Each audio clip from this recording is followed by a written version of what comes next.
Hello students, class 11 mathematics chapter 2 relation and function. This chapter is just an extension of the first chapter. It has a direct relation with the sets. If you don't have a knowledge about set, it is very difficult to understand relation and function. So let us move into the topic. Before understanding relation and function, we must know what is a Cartesian product. Suppose I have two sets A and B. Both are finite set. Then Cartesian product is represented by A cross B.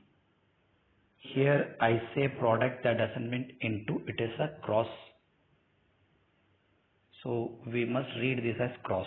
तो इसको हमें cross ही read करना है, A cross B ही कहेंगे. It is not A into B. इसमें हमेशा दो दो एलिमेंट जात आएंगे. फर्स्ट एलिमेंट A सेट का आएगा, दूसरा एलिमेंट B सेट का आएगा.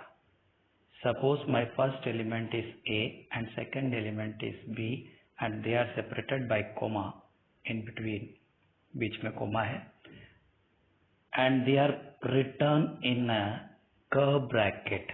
इसको हम कर्व ब्रैकेट के अंदर लिखा है. This is known as ordered pair. तो इस तरीके से ऑर्डर्ड पेयर बनेंगे. This will be element of set A cross B. A cross B एक सेट है जिसके अंदर ये ऑर्डर्ड पेयर जितने भी बनेंगे वो उसके एलिमेंट होंगे. ठीक है, तो एक एग्जांपल लेते हैं. और A set consist of two elements A, B and B set I have two elements 1, 2. तो मेरे पास A सेट है और B सेट है. यहाँ पे एलिमेंट A है, B है, यहाँ पे एलिमेंट 1 और 2 है. अब मैं ऑर्डर पेयर बनाता हूँ. A और 1 का एक पेयर बना सकता हूँ, A और 2 का एक पेयर बना सकता हूँ, B और 1 का एक पेयर बना सकता हूँ, B और 2 का एक पेयर बना सकता हूँ. तो टोटली कितने पेयर बने? 4.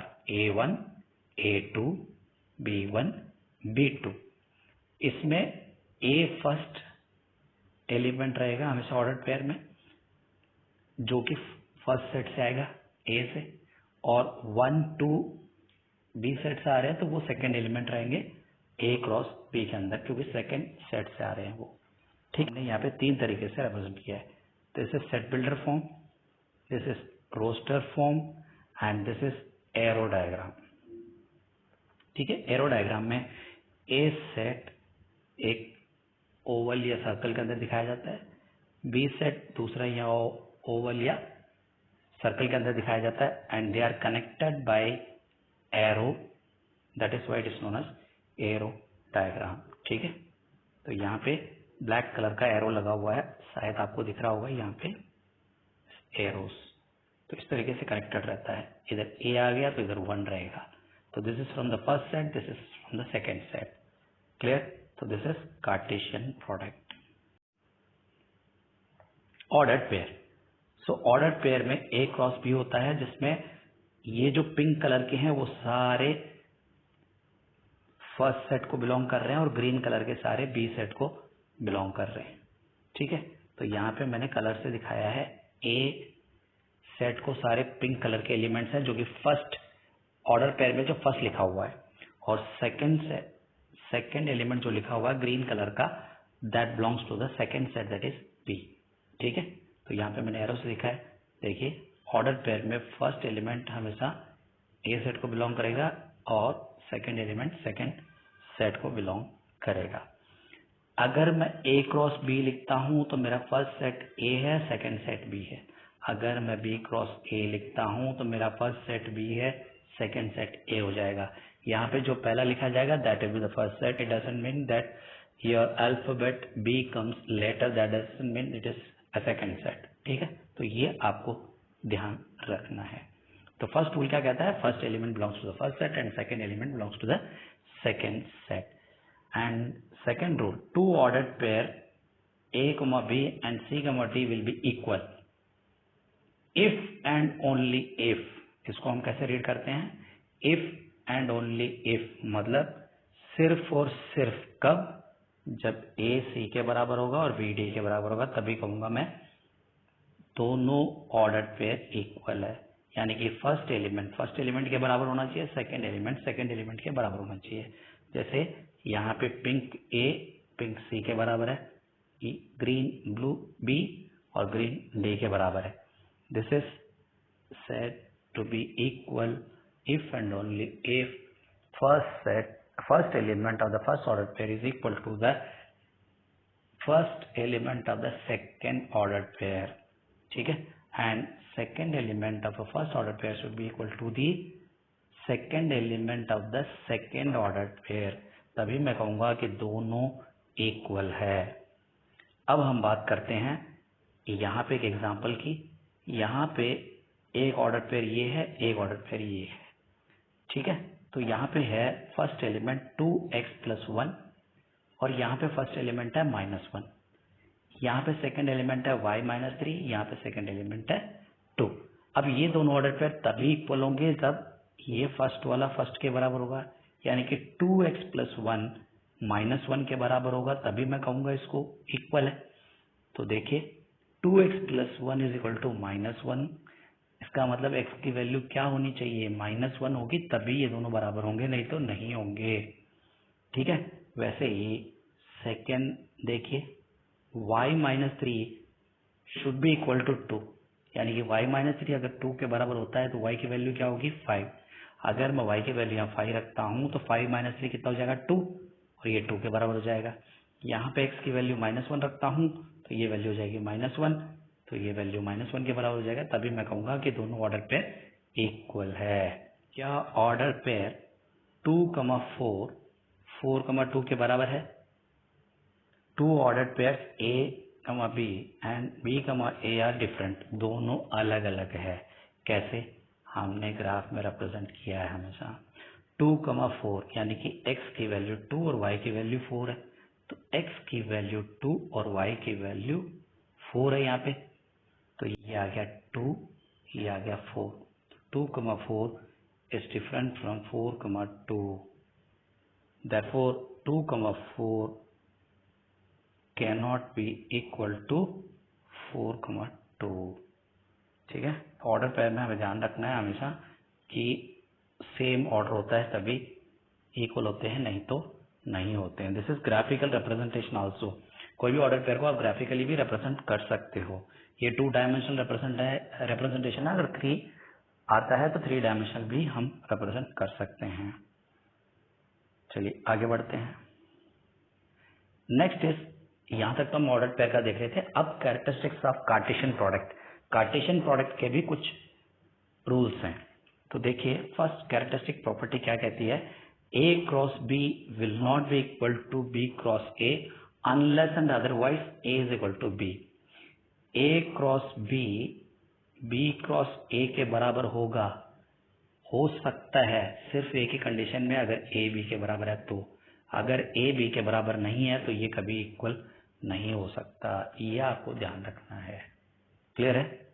Next, characteristics of Cartesian product का सेकंड है, if there are P elements in set A and Q elements in set B, then there will be PQ element in the set A cross B, ठीक है। देखिए अगर एक set है A जिसमें 2 element है और B सेट है जिसमें से 3 एलिमेंट है, तो यानी कि n of A, number of elements in A is 2 and number of elements in set B is 3, तो हमारा रूल क्या कहता है, A cross B will be equal to 2 into 3 that is equal to 6 आ जाएगा, ठीक है। तो ये रूल कहता है कि n of A cross B will be equal to 2 into 3 that is equal to 6 हो जाएगा। अब देखते हैं कैसे होगा। ये रूल कहता है कि जितने भी एलिमेंट्स हैं दोनों सेट के, दोनों को मल्टीप्लाई कर दो तो आपको कार्टेशियन प्रोडक्ट में कितने ऑर्डर पेयर आएंगे ये आपको समझ में आ जाएगा। फॉर एग्जांपल हमने यहाँ लिया था A, लिया था हमने A, B और B लिया था हमने 1, 2, 3, ठीक है। अब देखिए A और B फर्स्ट सेट है 1, 2, 3, ये सेकंड सेट है, बी सेट है। ए 1 के साथ जा सकता है, ए 2 के साथ जा सकता है, ए 3 के साथ। तो कितने ऑर्डर पेयर बने? 3।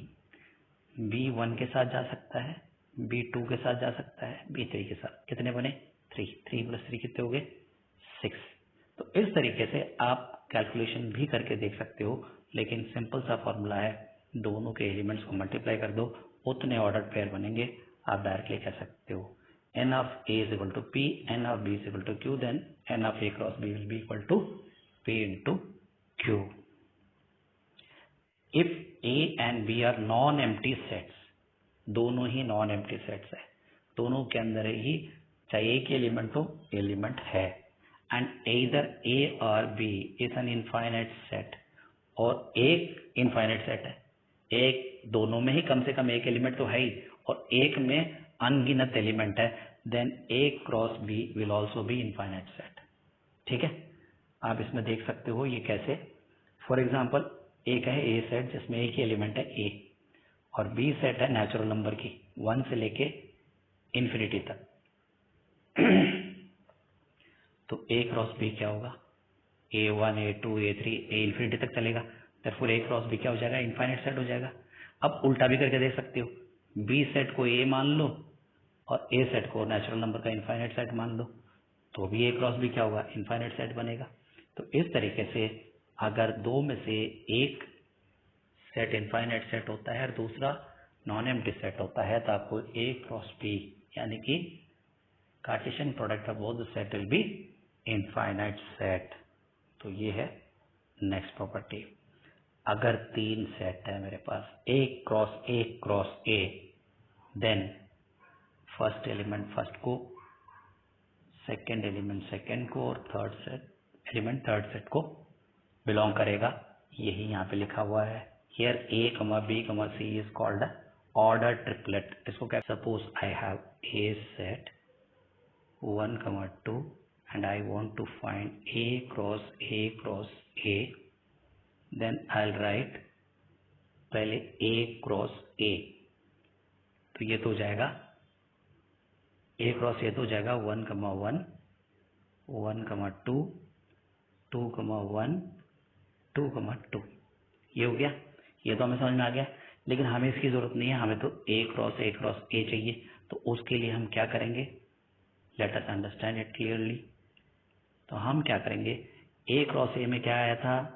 1, 1 आया था, 1, 2 आया था, 2, 1 आया था, और 2, 2 आया था, यही आया था। अब इन सब में आप आगे 1 लगा दीजिए, यहाँ 1 लगा दिया, यहाँ पे भी 1 लगा दिया,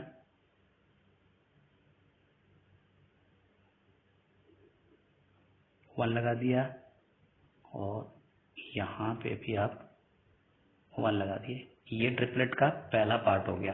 सेकंड पार्ट में हम वापस A क्रॉस A लिख लेते हैं, 1, 1, 1, 2, 2, 1, 2, 2 लिख लिया। अब इनके आगे 2 लगा दीजिए सब में, तो अब ये मिल गया आपको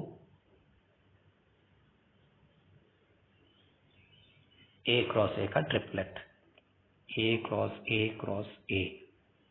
इसी तरीके से आप कितने भी एलिमेंट्स का लिख सकते हो, बस आपको ध्यान रखना है A क्रॉस A निकाल लेना है, उन सबको लिख लेना है, फिर वापस रिपीट लिखना है।